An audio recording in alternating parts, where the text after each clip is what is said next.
Okay. All right. So good morning, Patrick. How are you?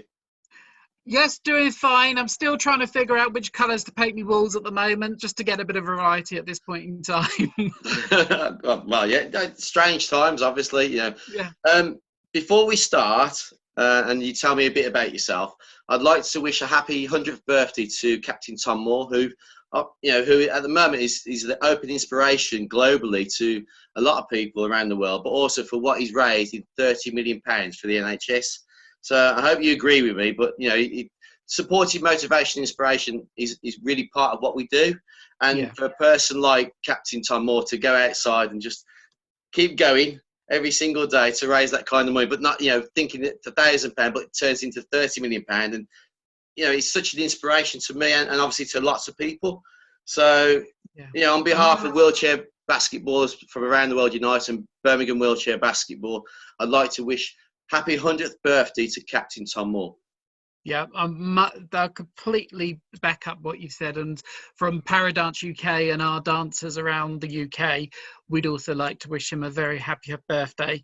I think, as you say, it's such an interesting time to think that one individual can have such an inspirational impact on everyone in the UK, because there's not one person I've spoken to that isn't talking about him and isn't talking about it. And you think something that's so tragic has had such a positive impact and brought that one person to the light and shown the difference that one individual can make in a short space of time. That's fantastic. I mean, it is about motivation, inspiration. So my hat's off to him. Such a fantastic person. So, Patrick, tell me about yourself. Who are you? I'm a spy. I'm an MI6 agent. No, I'm just a normal Joe Bloggs. I started off, my background is I actually used to work for the Business Links, or what was called the Business Links at the time, which was the government support agencies, going in and supporting disabled people and organisations to either take disabled people on in employment or working with supporting companies to start developing products or services for the disability community, with its better accessible marketing, that sort of thing. And doing the job, loved the job, did it for about 10 years, had no problems. And then up until that point, I'd always been a manual wheelchair user. So because of my disability, my disability meant that at 16 years old, I was a wheelchair user. And from that, I then went on to work at the Business Links, started to do some business support services. And then for some strange reasons, my health decided to give me a kick in the nuts and decided to give me another challenge, which turned into a point in which I then ended up using a power wheelchair. And my health decreased quite rapidly. Basically, the long short of the tall of it was I had a massive stroke and it damaged a number of things. And at the end of it, I couldn't continue to do my job due to memory, health, physical abilities. I wasn't able to continue to do the job that I was working in. And what was interesting was at the time, my fiance at the time and I were looking to get married. And we postponed the service and everything else. And then a few years later, we decided that we'd been through enough ups and lows that we decided we would go out and we would get married and we would actually do a wedding dance. And I am the first person to say, Dad, dancing is probably my ability in dance. I am not a top athlete. I am not a professional dancer. I probably can just do about a bit of a boogie at the time was my concept. And my wife's family, or her grandmother, was an amateur ballroom and Latin. So she'd gone through all the ranks. Her and her grandmother and grandfather had gone through the ranks from low level right up to international and world championship competitions. And my wife had already wanted to put a nod to them and say, we want to do some type of ballroom and Latin dance. I'm being dragged kicking and screaming in this by any means. And it ended up that we phoned a number of dance studios and said, could you help us? And as soon as they saw the power wheelchair, it was no. Right. You're not going to be able to do ballroom and Latin in that. Or the best thing you'll do is get your wife to sit on your lap and you just spin around in the chair, and that will work. Or I think the best one was, why do you need to even dance? There's no point, because you're not going to be able to express yourself properly. And he said, well, it's not about expressing ourselves. From my point of view, I was looking like a complete idiot dancing around for my first wedding dance. My wife, she wanted to put the nod to her grandparents. And it wasn't until I contacted this charity, at the time it was called the Wheelchair Dance Sport Association, and I said to them, look, power wheelchair user, never danced before in my entire life. We want to do this thing as a nod to my fiance's grandparents. Can you help? And at that point, I got so fed up, I'd literally said, can you come and do a demonstration, just so we've got something? And the lady at the time contacted me and went, well, why can't you do it? I explained dad dancing and that 2 left feet and 2 left wheels and not going to happen. And after about an hour's conversation with her, it ended up that I'd agreed to them coming up and doing a pilot lesson with us. And at the time, I'd lost the complete right-hand side use of my body. And we were starting physiotherapy, but it wasn't doing much. And it was interesting because she turned around and said, well, like, okay, let's see what you can do. And we tried different moves and different concepts. And all through that 1 hour session, there was no, you can't. It's, let's see. What about this? Let's try. Could we try this? And some of the things my fiance couldn't do, some of the things I couldn't do, some of the things the both of us couldn't do. And it ended up that we did this 1 hour session, and we agreed, well, I got told I was agreeing to doing a number of lessons, of which we did about 6 months worth of sessions over a period of time, of which the 2 ladies at the time that were running the charity came up from Devon up to Hertfordshire, where I'm based, and we would do a 2 or 3 hour lesson. And on the day of the wedding, we did a cha-cha-cha for our wedding. Our wedding dance, and they did a performance, and we got the best of both worlds, so they could see the amateurs and the professionals doing it and compare the two. But the interesting thing about it was that after about a month, we got the wedding video back from the videographer. And one of the interesting things I saw was that when I was doing the dance, up until the training and all the training, my hand was very much lifted, grab my wife, do the spin, move around, that sort of stuff. And what I found was that on the video, I wasn't doing that. I was moving the arm on its own. Right. And it started to get me thinking over the concept of that dance, yes, is creative and artistic, but there is a real strong opportunity around health and well-being benefits and rehabilitation benefits. And after seeing that, I started talking to the ladies, saying to them, look, I'm half on the garbage point at this point in time. My brain's half a shot, but I'd be happy to help you out because I have got this bit of background on business. And they said, well, okay. Cut a long story short, in terms of talking, having a long conversation with them. And over 2012 to 2013, we transferred the charity near enough lock, stock and barrel up to Hertfordshire. And myself and my wife and a couple of others then took the charity to the next level in terms of starting to work on developing what the founders had started in terms of the national governing body and the programs. And the real interesting thing I found about Paradance, being a client and being the voluntary chief exec, was there's always routes, there's always opportunities. And when we would talk to people, there is always an opportunity to either be creative, to be social and engaging, or health and fitness and sport within it. And what I found really interesting was the fact that you could go from a dance sport, which is recognized by the International Paralympic Committee, has 30 countries worldwide competing, and is one of the 10 national bodies, international bodies that are recognized and governed by the International Paralympic Committee. We're not part of the games, but we're recognized just as much as swimming and basketball and other bodies in terms of that international Paralympic status. And it's the only dance organization or dance program, which is competitive ballroom, Latin and freestyle, that's recognized under that specific sport banner that it is an actual sport.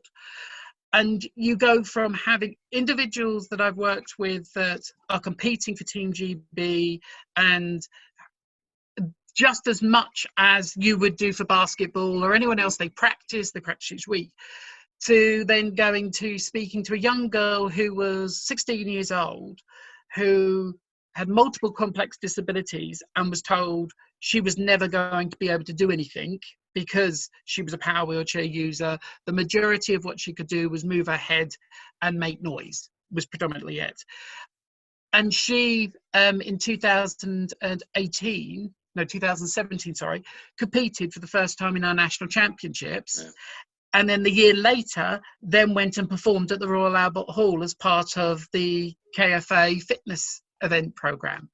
So I think for me, dance has always been, and Paradance's ethos and motto has always been to break down those barriers. Because when you talk about dance, people automatically go to the contemporary, the creative, the artistic, which is fantastic. And there's a number of companies and organizations out there in the UK that do some fantastic work in showing performance and opportunity of performance in dance.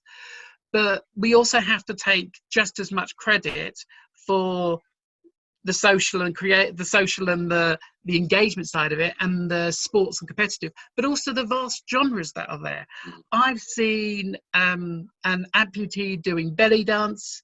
I've seen a individual who has complex and multiple disabilities doing folk dance. I've seen a visually impaired person doing ballroom and Latin. The concept of what you have of what a disabled person can do, especially in dance, is it has to just be expressive from the person. Yep, totally agree. But that doesn't stop someone also being involved in more structured and framework style dancing like ballroom and Latin or hip hop or street or folk, and having that flexibility to just smooth those edges over and put that grey area in and go, well, I understand a whiskey and sassy to be this. As a power wheelchair user, I can't do that with my leg, or I can't do that spin, but I can do this, which is equal or just as much a whiskey and sassy as that would be. So I think for me, that's the whole concept. For me, I'm waffling, I apologise. But it is that whole concept that for me, you have to look at dance not just as something that is the Strictly or the Just Dance or We Can Dance TV programs. Dance for me, I've seen it in a really powerful example was a lady in a care home. She's been in the care home for over 20 years. She was 97, and the care home said, don't go near her.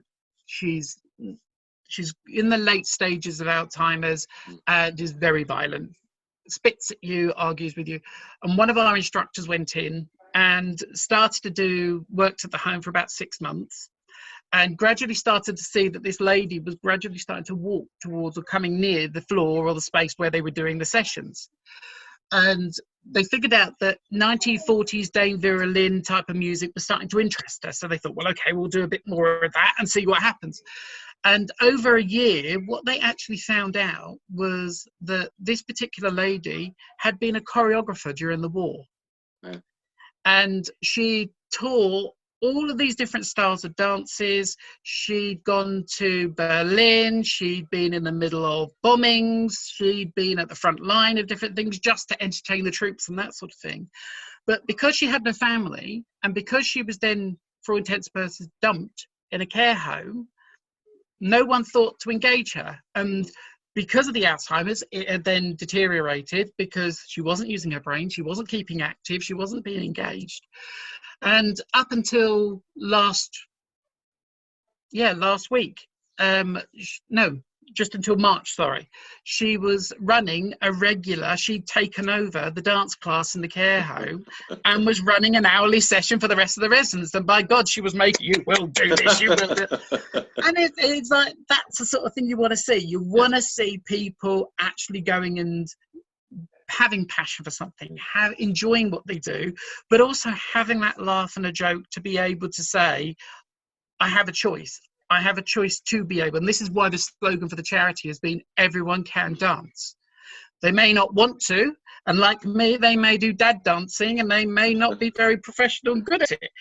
But there is an option there to say to someone, you can dance. If you decide not to and want to do something else, great. But you can dance, and here's the options of doing it socially, creatively, or competitively. And then from that, build on a plan and an action to get people more engaged and developed. That, I say that's fantastic. I mean, me and my wife have done belly dancing, as an activity for many years, and we did perform at one point. I mean, I did my 2.6 challenge last week to support motivational sport, and belly dancing on the mini step ladders is quite difficult, but that's okay. I don't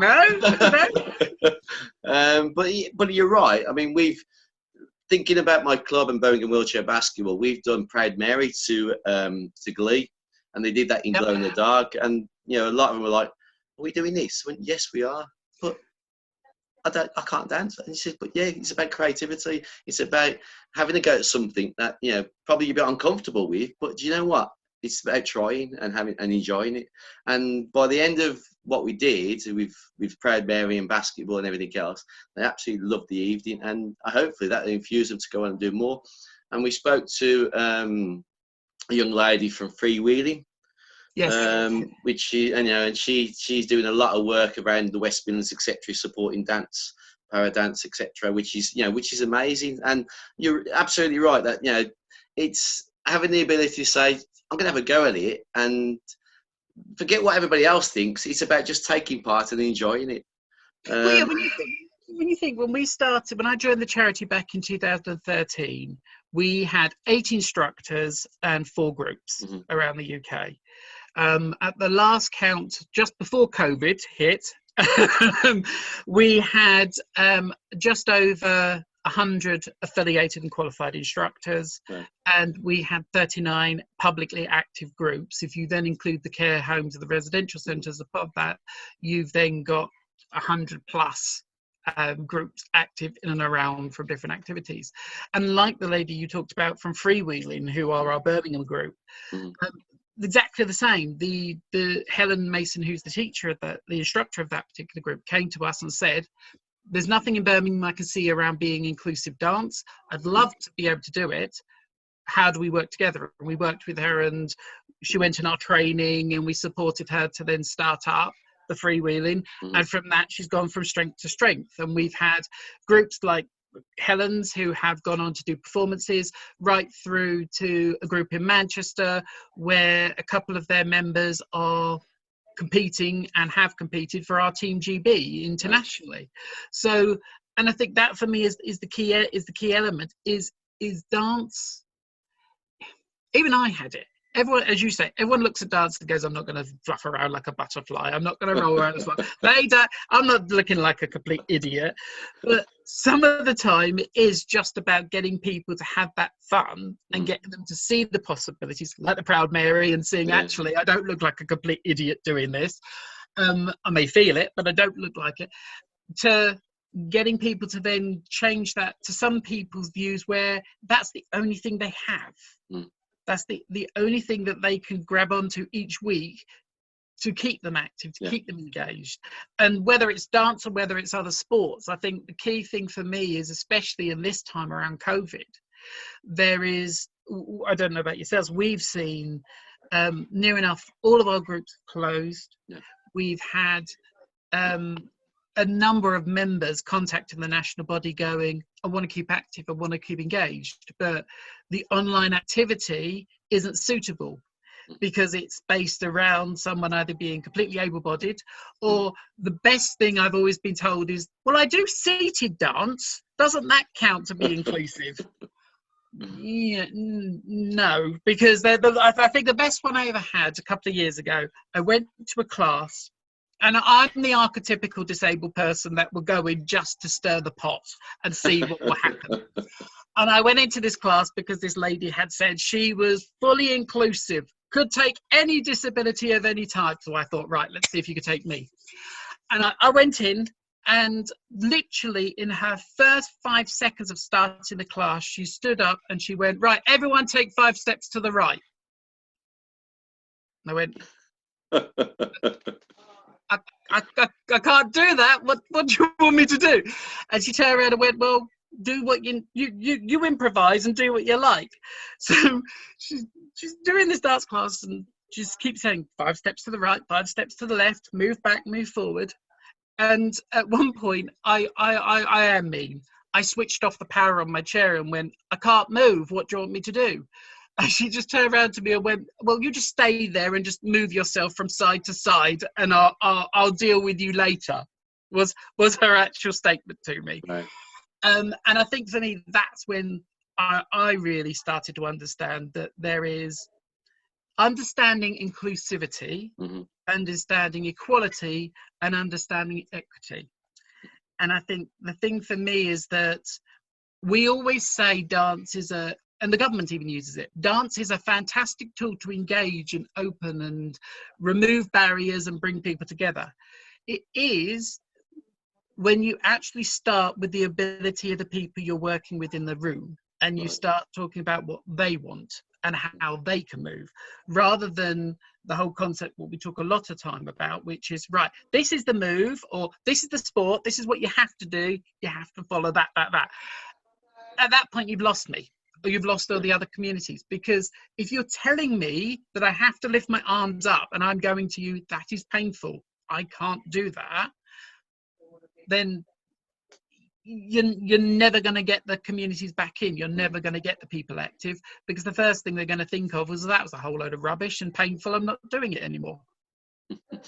Okay, I'm going to move on to our, obviously, next question, because you've answered quite a few there. Yeah, especially no, that's fine. It's fine. I mean, obviously, you've talked about what inspires you and what motivates you, but how do you inspire others in what you do, especially in Para Dance UK? I think for me, I inspire people on the basis of that I am a voluntary chief exec.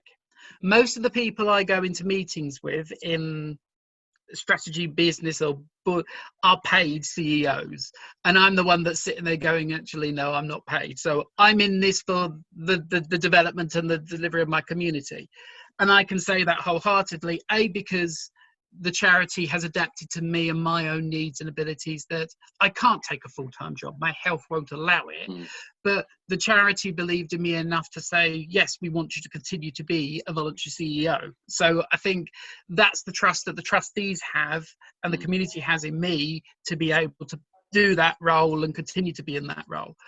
But I think for me, it's then the team and the people that I work with, that the charity as a whole only has 6 part-time staff, and majority of those members of staff have a disability of some type or some kind.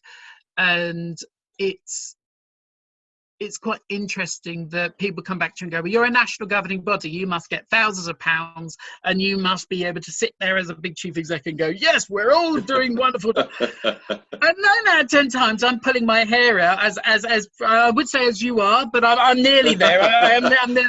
Thanks, Patrick. But the concept is that a lot of people have this concept that a national governing body or a national charity has thousands of money, that you've got lots of reserves and lots of activity. 9 out of 10 times we're living mouth to mouth, and it's mouth to hand, and we're deciding, especially things like COVID, the inspiration thing for me was that the trustees and the team decided we wouldn't furlough the charity. We had a decision to make. Do we save some of what we could do as a charity to be able to come out of the other end of it to support our community, or do we support the community we are working with now in their dire need? And we've been lucky in the fact that we've been able to access some emergency grants to be able to continue that. But for me, the inspiration from the team and from the trustees and the people that work at Paradance is that they believe in it enough to be able to turn around and go, actually, no, we're not going to furlough. I know there are a number of agencies that have had to furlough because they just have to. They can't do the services we can do in terms of adapting it to go online and doing other opportunities. But I think at that beginning stage, we had a choice. Do we shut down the charity and say to the disability community that we're working with, you're on your own, mate, figure out what you can do and we'll come back to you when we're back? Or do we try and figure out some way or shape or form of getting the charity through this while still trying to support the instructors and other people as best we can? Some of the things we've not got right, some of the things we have. But I don't think anyone's been in this type of situation to be able to say, well, that was the wrong decision. We're making decisions as this wheel is turning every single day. And I think the inspiration for me is then seeing the instructors and the communities that are doing the same as we are. They're making that decision, active and sometimes detrimental decision, to go, I am going to continue because I don't want my young children, or I don't want that group of individuals with complex disabilities or that group of individuals in the day services to lose out, because as soon as we stop, they've got nothing. There is no activity to do. That's right. And you have to balance that out. And for me, that the inspiration has been seeing people the way they're willing to go, actually, we do need to do this. We do need to make a difference. I mean, that leads nicely on to my next question, which is why is inclusion so important, especially now? I think I could give you the basic standard answer, which is the fact that most people like me and yourself probably are stark raving mad at home now. We're locked in four walls and one out. But I think the other key thing is that I had a really interesting conversation last week with someone, and they were talking about the fact that when this lockdown was released and that the people go back into the communities, we're going to have to try and find new ways of engaging people and getting people back on board, and our way of life and society is going to change. But one of the things that was in the back of my mind, and I proposed to them, was that actually, hang on, if we don't find a cure for COVID-19, what are we going to do, or how are we going to support those that are in that most vulnerable category, that shielded category? And I'm in that category myself. And at the moment, the conversations and some of the horror stories that are coming out is that you've got till January, February, March next year that you could be in your house. Right. So I think for me, that's inclusion is not just looking at the short term. The inclusion for me is about having that thought to go, yes, there is going to be some work and we need to get people back together. And there's going to be the standard processes from dance, of my point of view, that we need to make dance more accessible. We need to engage more dance artists and performers into the dance industry and give them a chance and opportunity. But specifically around COVID, there is a large proportion of people that are going to be vulnerable and be shielded, using the government's words, that aren't going to be able to go out. And how are we as sports agencies, as organisations, going to include them back into society when Joe Bloggs is allowed to go back to the park, or go out shopping, or go to a dance class back at the studio? Because they're not. Yeah. And I think we have to consider them as in our inclusive environment just as much as the mainstream dance provisions of changing and being accessible. Okay, I mean, I've got some questions from a couple of schools, if you don't mind answering. which actually go around and what you're talking about inclusion and how to move that forward. I've got one question from Mr. Owen Lamprey, which is from Clifton Primary School, and he asks, how can dance lessons in schools and in community settings be more inclusive for disability? I think, again, I think it's identifying dance not just as a creative activity. It can be included in PE. It can be an after-school activity. It can be doing something in lunchtime. And I think the problem in certain areas, dance is seen under the music and drama department, and that's it. Whereas actually we could build it into the school programme as something in regards to PE, physical fitness, an after-school club, a lunchtime club. I've seen a number of SEN schools where they have developed a dance class as a lunchtime class, and then they've gone on to compete in competitions, whether that's being under the London Youth Games, Youth Sport Trust, One Dance, Us. There's a multiple of competitions and programs that you can join in. And if I haven't said anybody, I apologise. But the concept is there is multiple agencies that the schools can get involved in. I think the problem is that we have this concept that dance is only one thing. I think schools need to start seeing the possibilities of A, what they can do, B, who can do it. Yeah. Because a number of times I've seen schools and they've gone, well, you're too physically disabled, you're not going to be able to do the dance move, so we're not going to even contemplate looking at that. Yeah. That for me is the challenge. Get them involved, get them doing folk dancing, get them doing the hokey cokey. If that's the starting dance routine you want to start with, great. You don't have to be a professional dancer, but the opportunity is give someone an opportunity to try it. Yeah. And I think the other thing is building it into the school framework. One of the key things I've had conversations with schools about is the cost. They keep saying it's expensive. We can't do this because I can't pay for external people. One of the biggest things about Dance UK is that we are looking to train people in the school to be instructors. So they can then have their own classes. They can develop it to the needs of the children in the school, rather than me as an instructor or someone else coming in and going, right, we're going to do this class at 3 o'clock.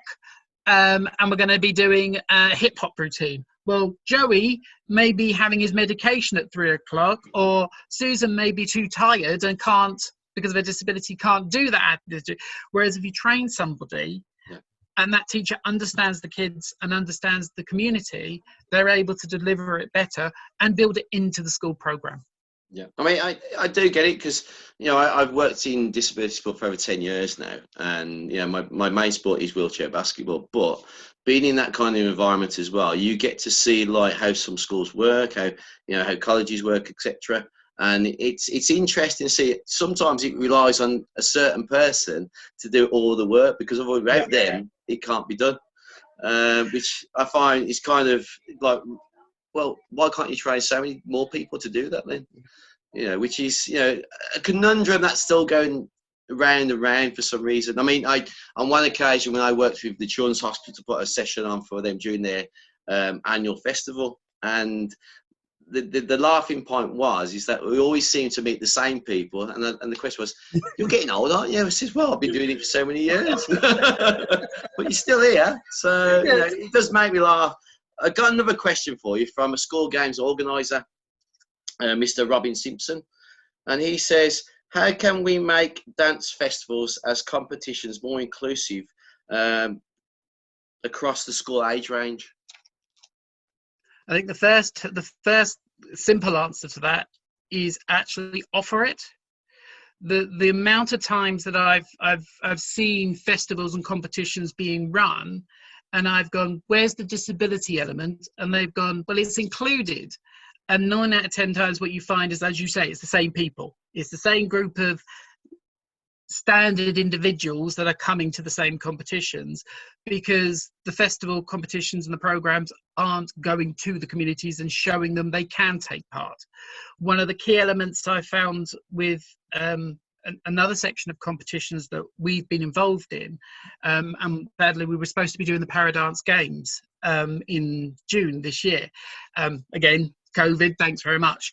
But the concept was that we did a pilot last year with Alexandra Palace, and we did 2 levels. We did a wheelchair competition, and we did a general disability competition. And the ability level, it was basically, it covered 5 main areas: the choreography, the musicality, the teamwork, and the development and the engagement. And I think for me, again, we always put barriers up. We always say we're inclusive. And when I go to things and I say, well, where's Joe Bloggs? You've got a special needs school that's literally on your doorstep. Why aren't they joining it? And especially when you start looking at schools, again, a lot of things are built around mainstream schools. When you talk to the SEN schools, a lot of their time is, we're not given enough time or notice to do it. And some of it is about flexibility. We had one school where their children physically couldn't go to the competition. So it was a conversation piece of actually, okay, can you record something and we can play it at the festival, and it can be part of the competition program and the opportunities to be there. So I think for me, I would say three main things for festival organisers and competition organisers. One, start talking to the community, because at the end of the day, the community, if you're not getting people coming, it's because they don't know who you are and what you're doing. Two, actually be inclusive. Think about the types of disabled people you may want to get involved or could be involved. How would you involve someone like me as a power wheelchair user? How would you assess my ability? How much flexibility? And three, start talking to other agencies, people like Paradance and One Dance or Canduco or Stop. There's a multitude of dance organizations that are out there. Talk to us. We want to talk about changing and developing competitions, and especially with Paradance, we've been through the process of developing a sport competition. Because we're under the IPC banner, we've got that framework, we've got that provision of class, similar to yourself as a basketball player. You have classification, you have technical abilities, you have programmability, you have competitive programs. We're building that and have that based around dance. And I think that's where you have to think about it, is it has to be about how can we engage other people in that, and then building what you want. Because if you just sit there and go, well, they're not coming, they're never going to come. Okay. Fantastic. That leads me on to a nice question, hopefully for you anyway. It's what's your what's your fondest moment or achievement? Thinking to Paradance, or any achievements that you stand out in a kind of analogy of what's over the lifetime. Well, if I don't say my wedding dance as the first bit, I'm going to be in trouble. So I'll say my wedding dance was the first one, and being able to, with my wife proving me wrong, that I actually can do a dance routine from beginning to start and get it done. But I think for me, the moment that sums it up for me was a girl called Charlotte, who, when I started our own local group up in Watford, and we did it for about a year, and then due to other commitments with the charity, I passed on the local group to someone else. But when I first started the group, there was this young girl called Charlotte who literally wanted to dance. That's all she ever wanted to do. She wanted to be a ballerina. She wanted to go out and do the Strictly, wanted to just dance and be involved. And for me, the best moment had to be the day when she actually wheeled out onto our national championships, and she competed for the first time against 60 other athletes on the floor. And I think her mum came up to me the day of the competition and said it's the first time she's actually seen Charlotte smile and enjoy herself. And she didn't even come in the first 4 rankings of the competition, but it was just the fact that she felt she was equal and was able to compete against other dancers and other competitors. And I think for me that's always been a bit of a soft spot in my heart, is the fact that we're not always looking for the shiny. We're not always looking for, yes, we are building Team GB and we want the top athletes and the gold medals and that sort of stuff. But for me personally, it is about those people like Charlotte's and the Terrys and the Peters that are never going to get to gold medal standard in the professional dance world at this point. I'm working on trying to, but they never go. But the concept that we're giving them an option to be equal and to compete just as much as someone who is a professional dancer is able to compete is always for me the biggest link, and the thing that will drag me back to when I'm sitting at home going, why am I putting myself through this? Why am I volunteering for this? And why am I making... I always go back to, as we call it in the office, the Charlotte effect, because it is, you go back and you see the difference it makes. Just for that one small moment, she's now got a great memory that she can take with her and know and achieve that she can do other things. It always amazes me, because obviously, you know, I've been to a few schools and we've done wheelchair basketball, and we went to a school over in Birmingham, Victoria School, and you wasn't expecting nothing, and they'd actually made me a card and signed it all, and saying how much what a great experience they've had of us going into the school to do wheelchair basketball. And I've still got the card around somewhere, because it's personal, and it's an inspiration that shows that we're actually doing something well, and supporting people out there who actually enjoy what they do and enjoy something that people on some occasions don't get that. So it is fantastic.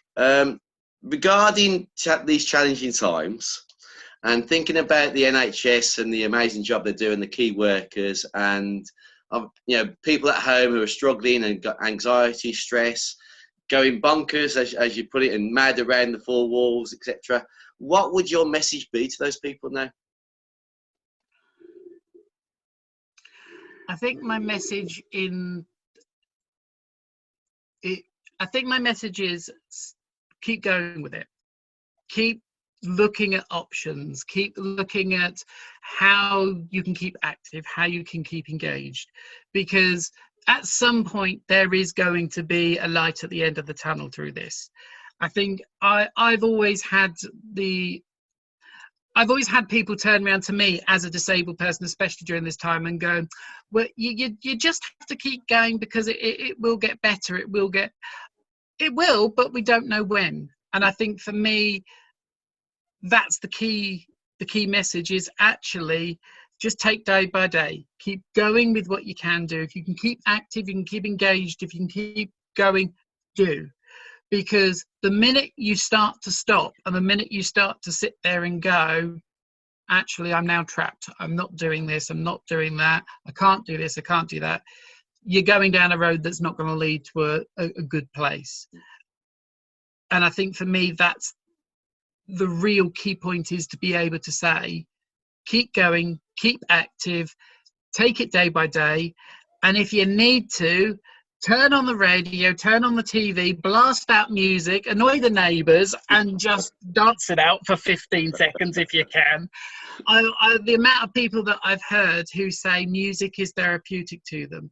And I always use the analogy, whoever you are, if you're getting in the car, if you're doing cleaning at home, if we weren't in this scenario and you were at work, everyone has the radio on, everyone has music, and you might bop away, you do your dad dancing, you do your mum dancing, your auntie's dancing, or you do professional dancing, whatever kind of music and dance has that concept to be able to give a little bit of joy and hope to people.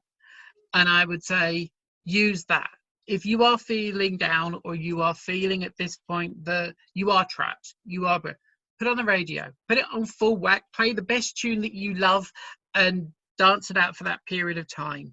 And if that helps, great, because at the end of the day, we're going to need it, and we're going to need to ride this storm out, however long it's going to take, and use every tool and resource and support and activity we've got in the toolbox between our organisations and individuals themselves.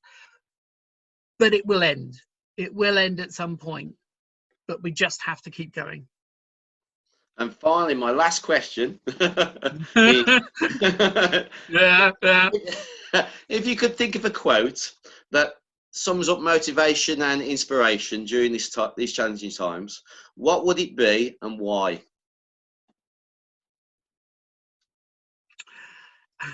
You're gonna laugh at this one. I think my best quote so far has been, life is like a box of chocolates. You never know what you're gonna get, because it sums it up.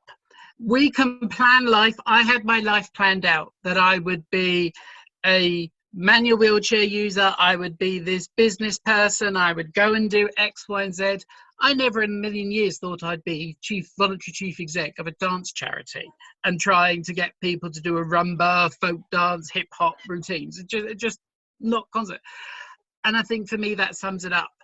You don't know what's coming around the corner. None of us know what's coming around the corner. But all we can do is make the best of what we have got, and ensure that if a bad chocolate comes around the corner and you've got a coffee, if you don't like coffee or whatever it is, flavour you don't like, comes and hits you, then we take it, we swallow it, or spit it out and move on. Because at the end of the day, the only person that's going to be able to work together is us.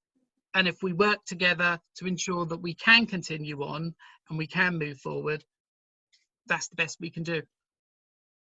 Patrick, thank you so much for taking part in our motivation and inspiration interviews and live talks. It's been an absolute pleasure. Great to meet you finally. Oh, yes, and you. Hopefully we'll do more of these at some point. Absolutely. It's been a pleasure, and I hope that I could come along and see Dance UK and perform, etc. And you can come along to us and see what we do, and we can arrange to do some more work together, hopefully, because it'd be an absolute pleasure. So that would be fantastic. And take care. Thank you so much. No, thank you. All right, you take care. Bye-bye. Bye-bye.